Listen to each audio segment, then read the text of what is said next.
Hello and welcome everyone to Where Could Your Degree Take You, our online event which is part of our exciting new online series exploring the fantastic career options available to you as a University of Southampton graduate. My name is Piotr Mikulowski and I'm current aerospace electronic engineering student at the University of Southampton. This is my final year on uni and I'm hoping to find a job and graduate scheme this year, so I'm in a similar place like some of you here. The University of Southampton is passionate about the degrees it offers and helping students find exciting and inspiring careers. This event gives you a chance to hear from amazing recent graduates in your subject area as they talk about their experiences and how they have used their degrees to positively impact their careers. We would like to hear your questions for our speakers or for me, so please put them in Q&A and we will go through them at the end of this webinar. You can see which questions have been published, so go ahead and like the ones that you want to be answered, and we shall go through those first. You won't be able to have our cameras or mics on during this session, so please direct anything you want to ask straight to our Q&A chat. So with further ado, it gives me great pleasure to introduce you to our speakers, Francesca and Imogen, who both studied physics at the University of Southampton. Imogen, would you like to introduce yourself and quickly describe your current role and company you work with? Yeah. Oh, no, I am unmuted. Yeah, so I'm Imogen. I have been working in the credit industry since I graduated. I started on a grad scheme. I'm currently working at JP Morgan Chase, which is the Chase bank in the UK, and I'm a product analyst for them. And I've been at this job for about 6 months now. Okay, Francesca, how about you? What's your current job and company you work in? Hi, yeah.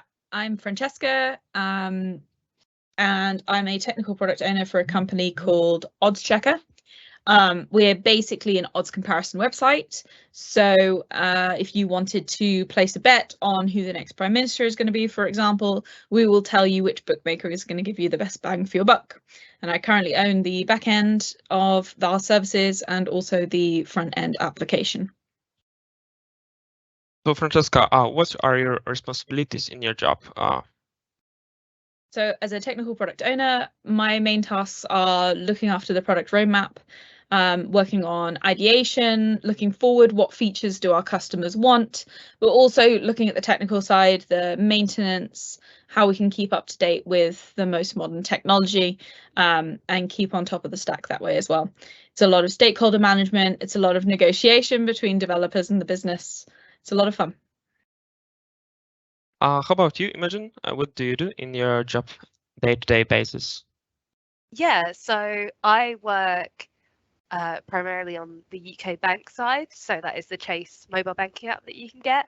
And I sort of do a lot of work based on potential credit products, looking at strategy implementation. So that'll be like taking what the business wants in to go to the engineering people like Francesca, taking what the business wants and converting that into something that the engineers can actually implement. Okay, so you both work in the financial sector, right? So why did you choose like the work in the sector you are in now, Imogen? I chose to work in it because I originally wanted to, when I finished my degree, I originally wanted to go into like engineering or something, but after a little bit of a few interviews and going through a few graduate program interviews, I realized that actually something more analytical and more just more around personal relationships, talking to people, stakeholder management, stuff like that would be better for my skill set, I thought, and it's all going well so far. I think it's the right choice. How about you, Francesca? Why did you choose to work in financial sector, or maybe do you enjoy something most about it? So I don't work in the financial sector. I work in the gaming sector. I have worked in the financial sector previously as a software developer, and I personally, no offense to Imogen, found it really boring. It was very, very slow moving. And there wasn't a lot of development because a lot of these banking systems have been around for a really long time. So you're mainly maintaining things that were built in 2015, which I didn't really have much interest in. So that's why I moved into gaming, which is a lot more fast paced. Okay, sorry, I missed that. That's all right. So, Francesca, did you know what you wanted to do before starting your degree? No, and I still don't. It's just a matter of trying to fall gracefully in something which I found interesting. I mean, I got my first job, my first internship with an American bank by going to a careers fair at Southampton, and a man approaching me with a Maryland cookie in one hand and saying, "Would you like to work in America?" To which I said yes, and the rest is history for the first 2 years. And then I moved into product by sort of a happy accident, in that a team member had left and I had to sort of fill her shoes for a while, and that's when I found out I really, really enjoyed that. Imogen, did you know what you wanted to do before starting your degree? Oh yeah, like Fran, didn't have a clue really. I feel like when I started my degree, I probably wanted to stay in academia, and then I did a few years of the degree and realised that one degree is enough. I don't need any more. So decided to leave, and then it was just a choice of what industry I wanted to go into, and banking just sort of made sense for me, I think. Okay, good. So let's talk more about time at University of Southampton. Imogen, did you had any particular moment or event or society that inspired you? Yeah, so while at Southampton, I was part of two societies really. I was part of the women's rugby team, which I feel like I really credit for a lot of my confidence, and just was a really good team and just made some like absolute friendships for life. And then I was also a part of the physics society, helping to like organize events like this, but within the physics society itself. So Yeah. such careers. How? Sorry. No, continue if you have No, anything more I'm to add. done now. Sorry. Okay. How about you, Francesca? I think also the fact that Imogen still has both eyebrows after being a member of the rugby team is to her credit, certainly. I didn't actually join many extracurricular activities until my final couple of years, which I always found was a bit of a mistake. I always assumed I didn't have time, which I was very wrong about. But no, I joined a chamber opera society in my final couple of years, which is probably gone now. There weren't many of us in it, but got a really, really close knit group of friends from that, which I thought was really good, really useful, especially in those final couple of years of stress. Yeah, also students often have to deal with the stuff like accommodation, living costs, etc.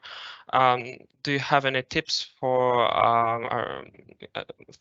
any students? Like, did you stay in what kind of accommodation did you stay in, and what advice would you give people like moving away from home, transitioning into independence?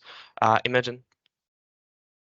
Yeah. So in first year, I decided to go with a halls that I just went for the cheapest, in all honesty. I looked at the price and said that's about the max I can afford, and then put all my options based from cheapest to most expensive. And I got very lucky that I got the really cheap halls. I got the cheap building on the halls closest to the campus. So it meant that for the first year, I was really close to campus, which made things really, really easy. Because it meant that I could wake up 5 minutes before a lecture and literally roll down the hill, which was great for keeping me going to lectures. And when you have that like independence, you have that choice to just I could just stay in bed all day. But being that close, there was no excuse, which I think, that set me up for actually going to things. And on that like first piece of independence, I think definitely a piece of advice is to just go and talk to your flatmates, because like you'll find someone if at least if you're in a large flat like I was in a flat of 9 people, there'll be someone there that you get along with, and you can do those like first living away from home things together, so it's a little less daunting. So like doing that first big shop, you can do it with them and all those little things. Yeah. How about you, Francesca? Did you stay in the private accommodation or in halls? So I was in halls in my first year. I was in Glen Eyre halls with Imogen, although we weren't living together. And yes, I would always recommend going for the halls closest to the university. There was definitely a correlation between how far away people lived and how much they went to lectures. And I think first year, in particular, when you're trying to cultivate relationships with not just people in your flat, but people on your course, it's very important that you stay close by and try to participate as much as possible. And yeah, I agree with Imogen. Everyone is in the same boat when they first go to university. A lot of people have never ever thought about living on their own before. They've never done their own washing up. They've never done their own laundry. So you're all in the same boat. And yeah, it's good to cultivate the relationships with the people in your flat first, because they are going to be your first friends at uni. But the relationships don't stop and end with them. I mean, I'm no longer in touch with the people who I lived with. I made friends on my course and I made friends in clubs instead. So if you don't get on with your first year flatmates, it's also not a problem. You will still make friends. Yeah, I would like to put in that you do sometimes do stay friends with your flatmates, as one of our closest friends, to both me and Francesca, is my next door neighbour, and in halls was my next door neighbour, not my next door neighbour anymore, unfortunately. It'd be fun if he was. It would. Okay, let's get back to the like work topics. Did you compete in the international placements, or maybe did you study abroad, Francesca? No, I didn't do any studying abroad, but I did do an internship in Chicago after my final year, which then turned into a graduate placement. Oh, how was it? How was the internship? Yeah, I really enjoyed it. I really enjoyed the company. It was within an American bank called Discover. Yeah, I had a fantastic time. I made a lot of really, really great friends. I'm actually going to see some of them in May this year. So I would try and take advantage of the opportunities out there for you, especially while you're young and free and you can go and do all of these things without having to worry about everything back home. How about you, Imogen? Did you take any internships or international placements? Yeah, so I took 2 internships, not internationally, but within the university.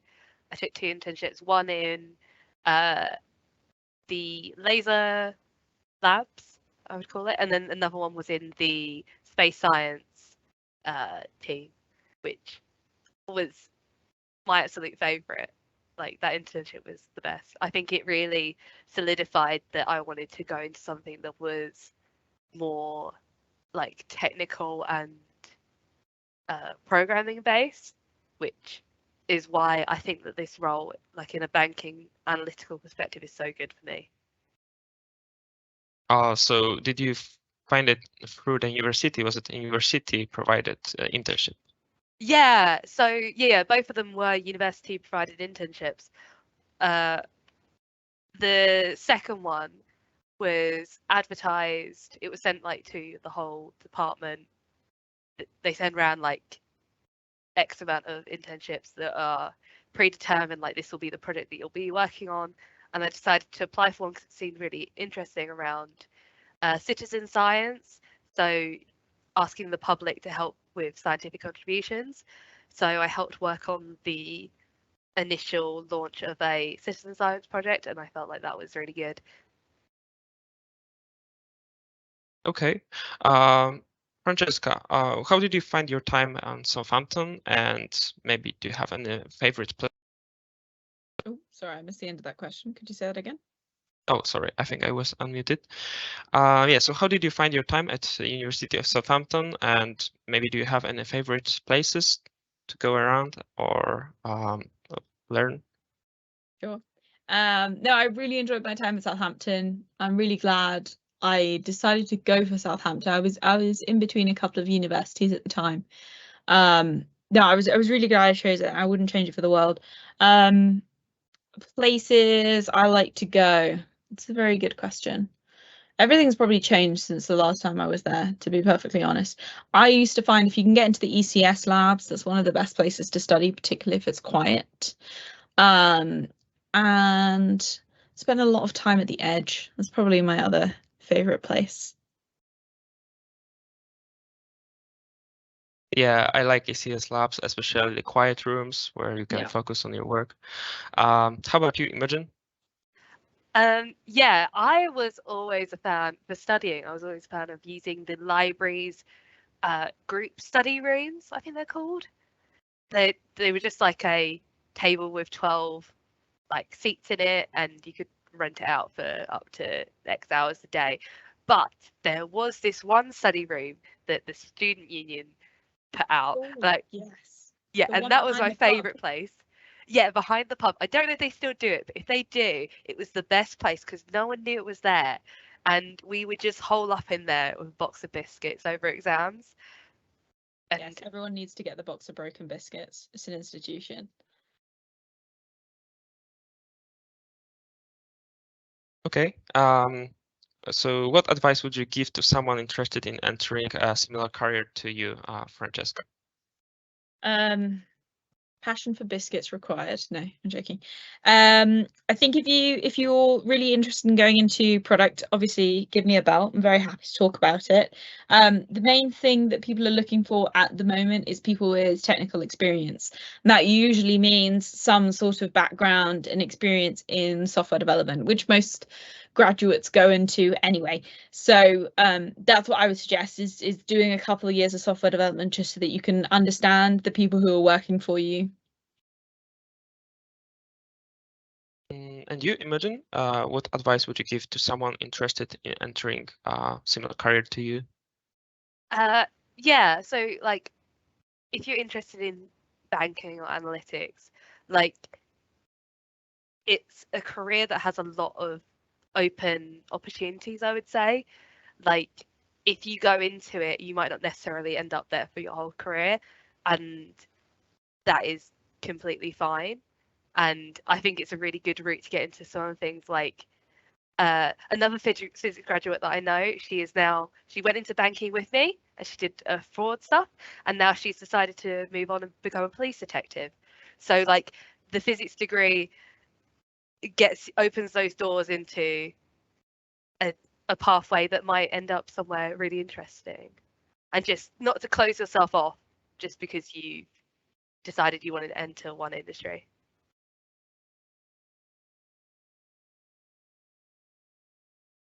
Would you give any tips related to job interviews, Francesca? Yes, I would. Try and look at it as a two-way conversation rather than a one-way interview. And also don't be afraid to apply for jobs that you feel like you're underqualified for. A lot of people, especially women, don't feel like they can apply to jobs because they don't have this qualification or something else. But if you are a good team fit and the company can see that, they're more than willing to support you. And that's how I've managed to land most of my roles. And you, Imogen, do you have any tips? My tips would always be try and go in prepared if you can, but I think knowing what you want out of the job is super important. That it is an interview not just for them on you, but for you on them. So you can see, would this job work for me? and that is equally as important as whether you would be the right fit for them. Okay, I think we can go through the Q&A questions now. So please, if you have any questions, go to the top and try to like the ones or enter your question so we can ask them to our guests. Yeah, so for the first questions will be will there be any work experience that is useful for applying to universities or future jobs? Francesca. Sorry, could you say it again? Yeah, will there be any work experience that is useful for applying to universities or future jobs? In terms of universities, I'm not entirely sure. But my one piece of advice to people applying for university is that Duke of Edinburgh doesn't really account for much, so please don't waste your time doing it. In terms of when you are at university, try and get the best idea possible of what you potentially want to go into. Talk to the people who are already there and see how they got there. Now, I'm not saying it's a cookie cutter thing for every career, but there are little things that you can pick up along the way, particularly contacts that will be useful for you getting some work experience. Imogen, do you want to answer this question as well? Yeah, again, university, I don't know. I didn't do any work experience to get into university. I very much focused on my grades, and because I didn't think I would get into university like Southampton. This was my slingshot. Maybe I'll get in university, and I just happened to work out. And for jobs like those, I think having an internship is really, really useful. It doesn't necessarily need to be in something that is related to the field you want to go into, but because I had relevant internships and a relevant master's project, it meant that it was a lot easier to see where the skill overlaps were within the degree that I had and the job that I ended up getting. Okay, thank you. And another question, what careers can a physics degree bring you? Francesca? I mean, it's an incredibly open-ended question, and it's not a limited list, really. It's anyone who's looking for someone who thinks logically, is good with numbers. So you've got to think about what skills suit particular jobs. But I mean, there is a reason why physics is one of the main degrees that people go into when they're looking to do any form of conversion, especially when it comes to things like law or medicine. So it's a very, very open-ended question. I'm not sure I can give you a list, but anything that involves logical thinking, logical reasoning is a really good first step from a physics degree. Imogen, do you have a list? I can give some examples. I already mentioned my friend, the physics graduate. She's a police officer, police detective. Sorry. I know some people that have gone into patent law, so they are fully qualified lawyers now. We have one friend who politely calls his job laser scientist. Banking is obviously a big one that physicists go into because of that numerical overlap. Software engineering is also one that's really common. I know someone that's in sales, and just because he likes it, and so a physics degree really does open it up to whatever you want to do, because there is that overlapping skill set of a lot of things. You pick up a lot of soft skills that are very useful. I think it's also worth saying that a lot of jobs that you think would classically have to be associated with a degree are now looking for physics graduates. So you would have thought that traders and people who work in banking, you would have to have an economics degree. Not the case. They want mathematicians, they want physicists. That's the same with the legal profession now as well. So it's a good start to any career, I'd say. Yeah, I can add for myself. I know data engineer, which was also studying physics on Southampton. He's doing actually machine learning. So yeah, I wish to study physics. Okay, so another question: what careers can a physics degree bring you? Oh no, that was here. Okay. Is it busy studying physics at university? How long did you work per week? How much lab work did you get, Francesca? Yeah, I'd say it's one of the more hands-on courses. I wasn't particularly keen on theoretical physics. I did a lot of practical physics, and that was very time-consuming, particularly in my final year. On my master's, I was doing laser spectroscopy, so I would spend probably 4 or 5 hours a day in the lab. But that was my master's project. That was my choice. I don't remember how many hours we did a week in terms of lectures, but there were certainly lectures on every day. Imogen, do you agree with that? Yeah, in the first few years, it was definitely like not quite the level of like a full-time job, but there were definitely like at least 3 days a week we were in like 9 till 4 or something like that. Like there would be gaps in the lecture schedule, but there would be several hours of labs every week along with lectures and workshops. It would add up very quickly, but in the final year especially, the practical work went to like your master's project. So where Fran was physically in the lab, I was doing a project building models. So it was a lot of just time sat in the library, typing away, trying to get my code to work. Okay, thanks. And another question. I've always been into computer science, but recently physics has taken an interest to me. I'm not sure whether I should do physics or computer science. I really like AI. Imogen, do you want to answer? Well, I went into a job creating models for, well, creating and monitoring models for a credit provider. So I don't think that physics necessarily will stop you from going into the AI and modeling space. But if that is specifically what you want to go into, obviously a computer science degree will be more valuable because you might have more time to study AI if that's specifically what you want to go into. But if you want a degree that is more like well-rounded, I would say, in like not just specifically on one skill set like software engineering, then I think a physics degree is more valuable in that case.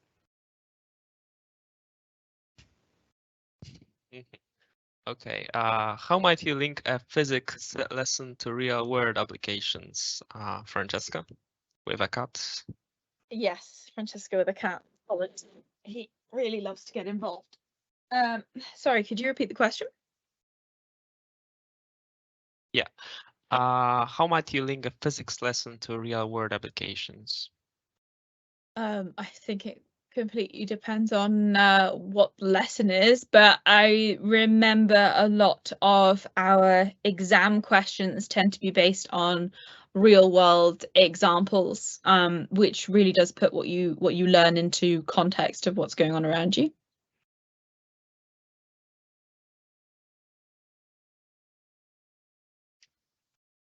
Okay, thanks for that. And how would you transition from physics to another industry? For example, software development. Would the company give you training, or would you have any courses in your own time? Imogen?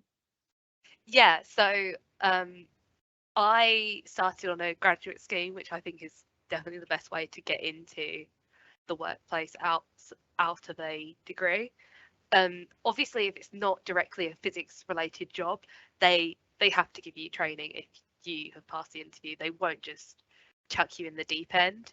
Like my grad scheme was at a small company, so it meant that there was only a couple of us, but it meant that the training was quite quick. But that worked perfectly for me because I feel like I learn best in like hands-on environment. So that straight in the deep end, 1 week of just getting up to speed, learning the necessary programming languages I needed to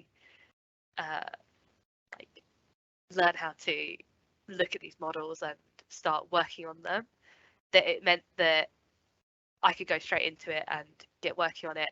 And I don't know about you, Francesca, because obviously you went into software development, that how much training you got, but there's definitely will be training if you are transitioning out of physics after your degree. Yeah. So again, yeah, it depends what industry you want to go into. If it's software development, they're very, very used to taking people who haven't done computer science degrees. And to be perfectly honest, even the people who did computer science degrees have openly said to me that their degree did not actually help when they had to start hands-on coding. So I unfortunately was not given any sort of formal training. It was just, as Imogen had, like hands-on, straight from day one, sort of hit the ground running work, which was fine for me. If you want to move into other industries, though, you can take university conversion courses, which help. Or there are some industries, like Imogen mentioned earlier, patent law, for example, where they will pay for you to take your exams. Actuarial people as well. I have a couple of friends who are actuaries, and they pay for them to become certified accountants too. So there are lots of ways to go about it, but companies will encourage you to get certified in whatever way you need to. Okay, great. And there are two similar questions. First is, what are the disadvantages and advantages of studying at Southampton? And similar, what's life like at Southampton University? So how much free time do you have? How much work you have? What are the resources there like? Imogen? Yeah, so trying to remember, a lot of it has been erased by the master's project in the last year. So at least in the beginning years, like it is very hands-on from the lecturers and PhD students that are trying to help you to get the basics of physics down, because you'll have the lectures and then you'll have the workshop where you go through the problems you've been assigned in the lectures that you have to hand in. This is true of when we were there. Whether it's changed now, I don't know. But they were very like, you need to get that foundation down. And once that foundation was down, it became more and more on you to, it's like you have the skills to be able to do this now, and you need to figure it out yourself at this point. So it was very much a smooth transition from like A levels, where it's very much like, this is what you need to know and this is how you need to know it. Whereas at the end of the degree, it's like, this is what roughly you should know, and this is what you'll get examined on. Francesca, do you want to answer this question too? So I'd say disadvantages of Southampton is it's not particularly a completely recognizable brand name university. It is a Russian, is a Russell Group university, but I don't think actually that many people know that. However, it is worth noting that the university that you go to actually only carries weight for the first couple of years of your working career. After that, people are looking for skills and they're looking for experience. So it's the skills that you make while you're at university that will carry you on the long haul, as opposed to a really recognizable name like Oxford or Cambridge, for example. Southampton was a really, really sociable university, which I personally thrived in. And there were just so many people around all of the time that were willing to help you, particularly university lecturers and your not mentor, but whoever you get assigned a lecturer to sort of look after you during your time. Really leverage those relationships. Those people are there because they want you to succeed, and they want you to do well, and they're interested if you're interested. Yeah. If you really show an interest in a lecturer's subject, they will talk to you for hours about it, whether you want to or not. So if you're having trouble, I'd really suggest you go to your mentor, can't remember the word, or the lecturer for that particular subject, and they'll be more than willing to help you as well. I would just like to put a point on Francesca's thing about the name and it not being recognised, because I've had the complete opposite opposite reaction that Southampton is like a really good uni, because I remember my graduate scheme, there was a weird requirement. They were like, we want a strong degree from a good university. And I remember calling them and being like, is Southampton a good university? It's like, oh yeah, no, 100%. That is perfectly exactly what we're looking for. So I would say that I've literally had the opposite to Fran in that sense, and that especially that no one has cared about what university I've gone to post my second job. It's all about the fact that I had the degree and that was it. And maybe it's because I moved job more often than Francesca, that I felt like it came a lot earlier than her. Maybe the people who interviewed me are just snobs. That's also likely. Also very possible. No, exactly. I think after a couple of years, a couple of jobs, no one looks at which university you went for. It's all based on your experience and your skills.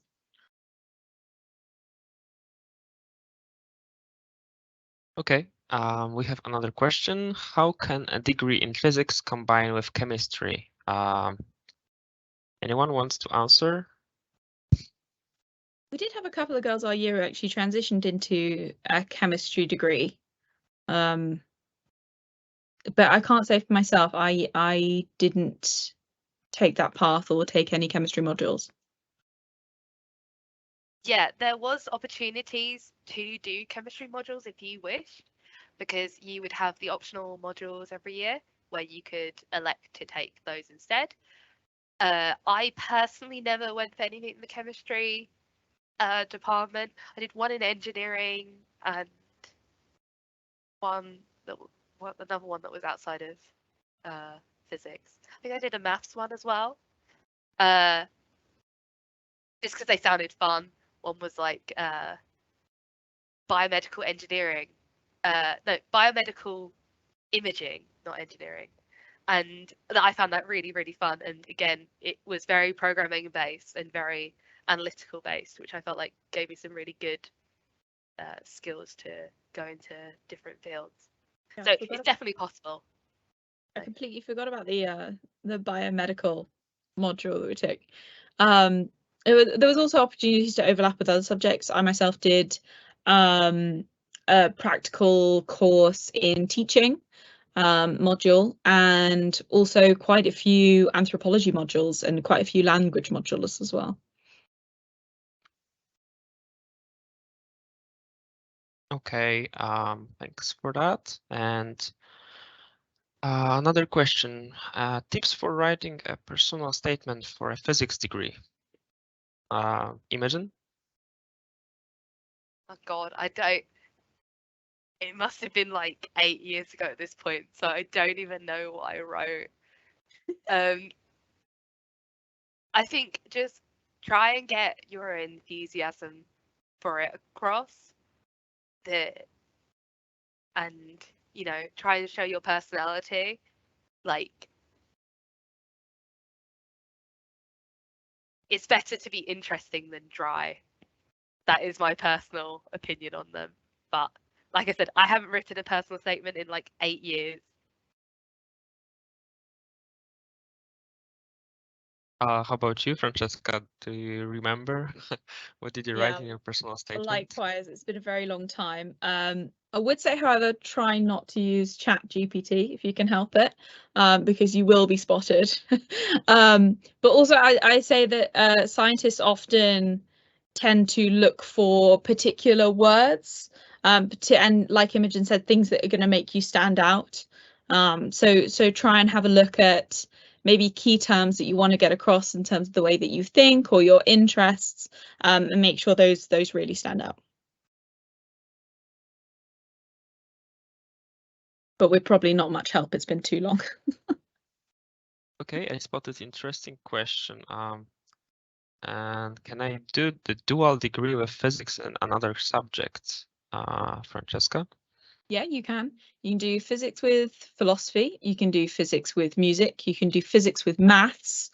I think you could do physics with psychology when I first joined as well, because I initially wanted to do physics with philosophy, and then decided it would be better just to do straight physics and then take those additional modules. So that's what I decided to do in the end, and that's probably what I would actually recommend doing, is doing straight physics and then doing additional modules underneath that as well. Oh, so can you change your course during I mean, for example, after 2 years? Yeah, so I initially joined under a bachelor's degree and then changed after my first year to a master's degree. But after your first year, you can talk to your tutor. That's the word, not mentor. Your tutor, and they will help guide you if you want to change degree. So whether that's you want to specialize on physics, you want to do physics with theoretical physics, or you want to do, as I said, physics with music, etc., etc. That's probably the point which you'd want to make that decision. But your tutor can help facilitate that. Good, thanks for that. And one more question: is further maths A level useful for physics at university? Imogen? I did not do further maths A level. I had no issues with not doing further maths A level because there are 2 maths courses in the first year that cover it and more of the basic maths that you need to know at that point. So yes, if you've already done further maths, that course is incredibly easy, but it's really not a hindrance. It just means that you get to learn it in your first year and you don't have that course which some people find incredibly boring because they've already done it a year ago. Whereas I found it really interesting because it was all new to me. Same here. I didn't do further maths. Didn't find it a hindrance at all. Okay, another question, I think, to Imogen. Are there any links to at all between physics and finance? Yeah, no, there 100% are. Like I said, that my project was in modeling, and while mine was on image modeling, that has really, the things I learned during that master's project have really transferred over into my job in finance, where I was building and monitoring those models. And there's even some, at least in the year that we were there were some master's projects that were based around financials and banking. So there is a lot of the overlap because a lot of the mathematics and the programming that you learn to do to be able to do those physics simulations, experiments, stuff like that, they really feed over into banking where you will use them in ways that you don't expect. Okay, thanks for it. And um, yeah, so question to both of you, I think. Could you tell us what types of lab work would you need to do, Francesca? You do all kinds of lab work throughout. First few years are pretty basic experiments, and then you get to construct your own experiments if you decide to take further labs in third year, which I thoroughly recommend, especially if Sanya is still there. So yeah, I really enjoyed experimental physics, kind of things that I'm trying to remember. We were using radioactivity to determine the purity of metals in old coins. That was kind of fun. I remember normal modes. We did a lot of work with normal modes and looking at wave motion. And my final year project was pump probe spectroscopy of rubidium vapor, which sounds a lot more fancy than it is. It's basically just blasting gas with some lasers and seeing how the atoms react.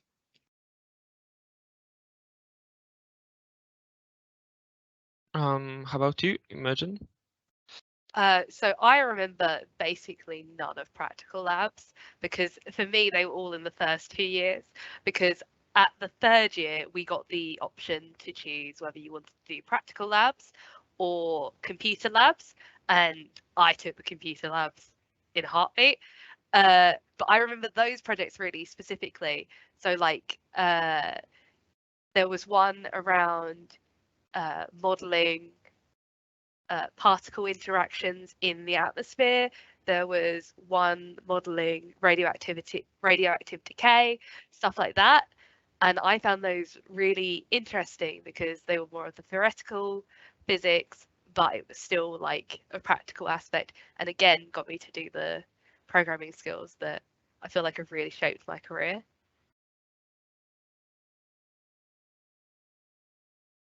Okay, thanks. And I think there's one question which was not yet answered.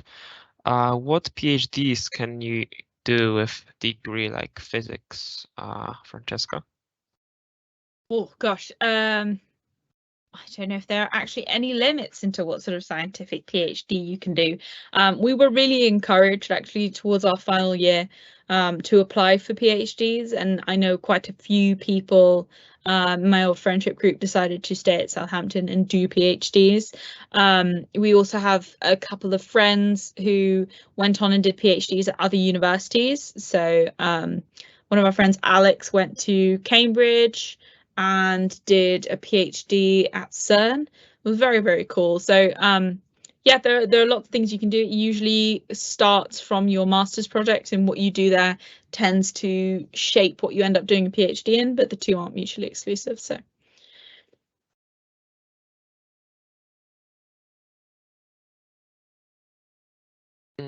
Okay.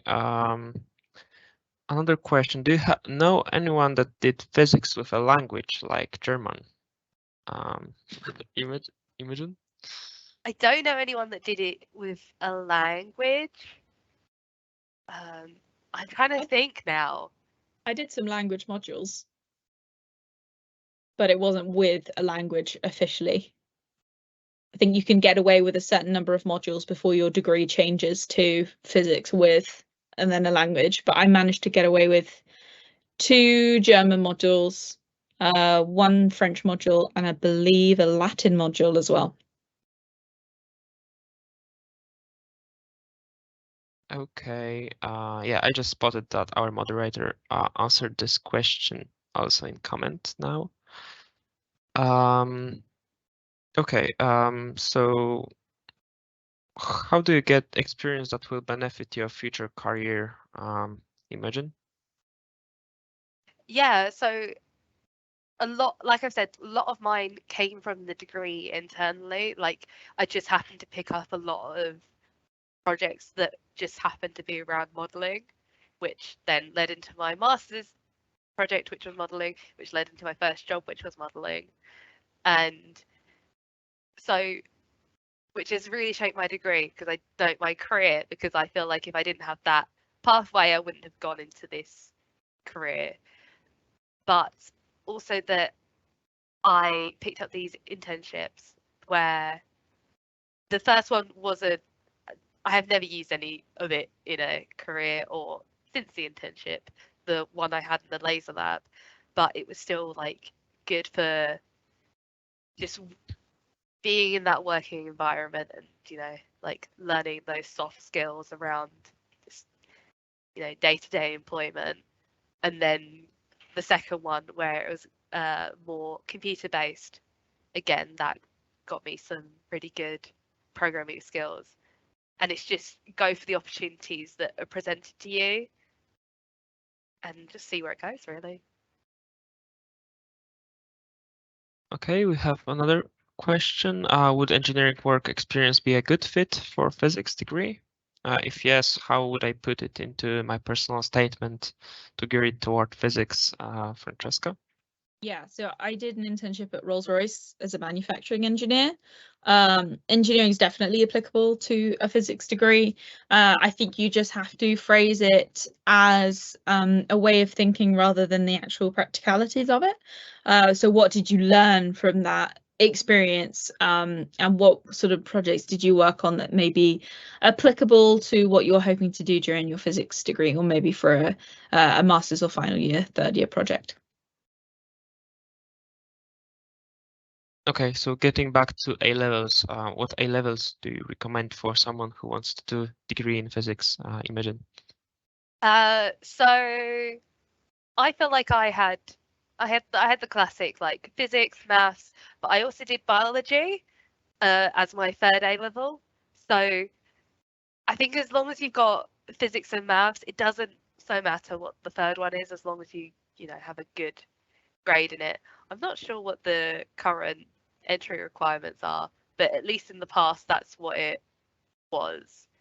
But I also did I did an AS in textiles, so I feel like you can, as long as you've got the basics, the maths, the physics, that's all that really matters.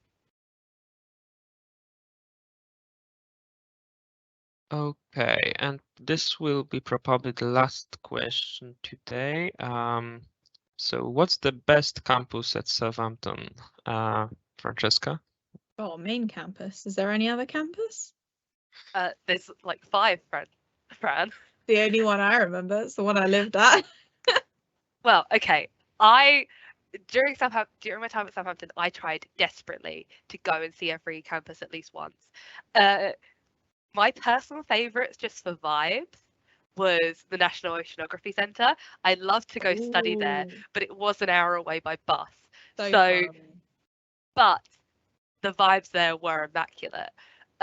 Highfield campus was obviously the best because that's where the actual physics building was, and the library, and the actual main campus. But it just didn't have the same vibe. Just the National Oceanography Centre, if you get the chance, and if you're still allowed to go there as well, definitely you should try.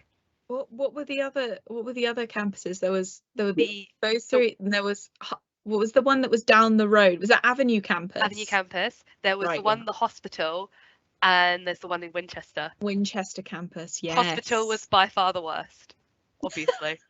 Rank the campuses. True though, it is the worst campus. It's on hospital. Let's not spread that. You're not going to get very good medical treatment if you walk around like that. No. Because they're all great there. It's just it's 2 rooms. It's not. It's not the same. Oh, savagery. All right, so I think that's good. Good finish, and we can go to the we can finish the Q&A session now and our event. I hope this event has given you an insight into where your physics degree could take you. We are very lucky to have had some fantastic speakers who have fascinating careers. We hope you enjoyed this online event. This is the last event in the series, but all of our events, including this evening's, have been recorded, so you can rewatch at any time and view our events too. I'd also really encourage you to investigate a diverse range of courses, and we have open days later in the year where you can come and meet our staff and students to find out more. If you are a current applicant, please look out for your invitation to our applicant visit days, which are coming up soon. Applications are now also open for residential summer school, so please check out if you are eligible to apply. So thank you so much once again for our speakers and to you for joining us.